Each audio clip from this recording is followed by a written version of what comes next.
there, everybody. Sister Terry Burney with you this week. And I'm going to go off book this week a little bit. I'm just going to talk about teamwork. As some of you may or may not know, I teach track here at St. Monica's on top of teaching communications. And when I see this sort of thing happen, and honestly, it's not just here, it's wherever I've tried to work with women, whether it's been secular or non-secular, and it bothers me. And I just feel like I need to address it. And that is the sense of women not really understanding sometimes how teamwork goes. Now, some women do, and it's great and it's awesome. And I'll tell you what prompted this, is we're getting ready for our track banquet.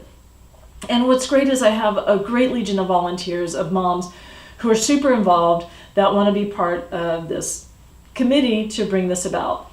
Well, a few of the moms had gotten tired of doing it year to year to year and decided to hand the baton to some new moms to do it who have their own ideas. Well, what's ended up happening is that the old school moms are talking behind the new school moms' backs. They're not talking to them directly about things that they need to do. And it's just like, well, if she's not going to ask me, I'm not going to tell her.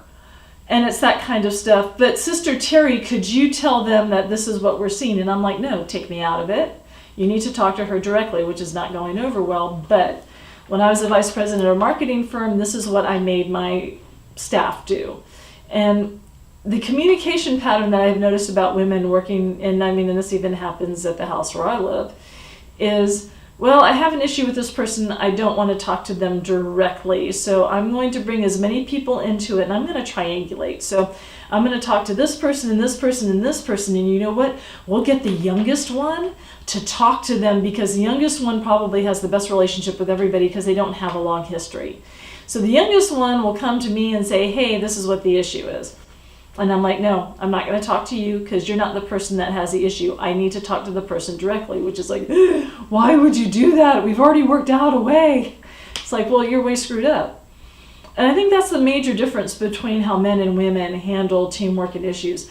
Men have no problems talking directly to one another, which is great, which is wonderful.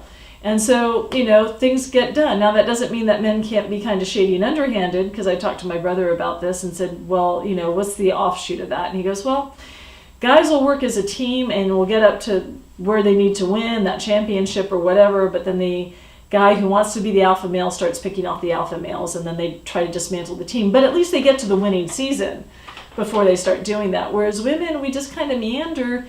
And because so many of us are used to doing single activities, we're used to being the ballerina or just, being in the school play or doing things that are very individual, at the point that we get some sort of criticism, it's devastating. It destroys us. And I think we have to teach our daughters that it's okay to receive criticism. It shouldn't destroy you. It should help make you better. And, for the moms that are kind of sniping behind each other's backs, I really want you to stop it.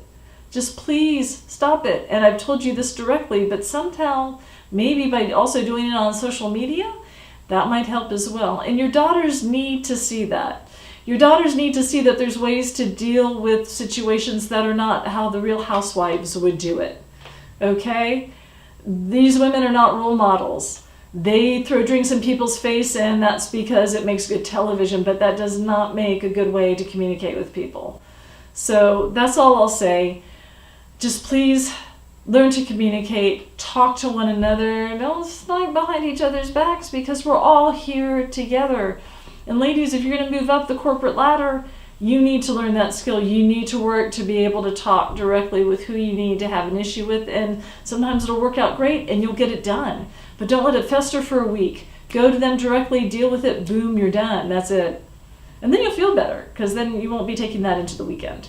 But anyway, I hope you found this helpful. For whatever reason, I feel better. And again, for those moms working on the committee, I will be talking to you directly about anything that you need to know.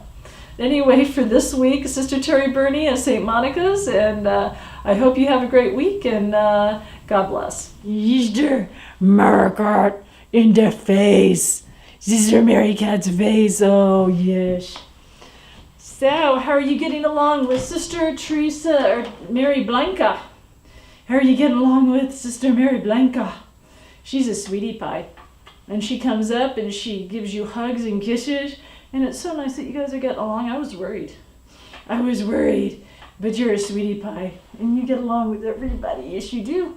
Except for Sister Agatha. But she just doesn't make an effort. She does not make an effort with you, and that bugs me. Yes, she does. Okay. All right. Okay. Sister Mary Cat, you want to say goodbye? Bye-bye. Bye-bye. Bye-bye.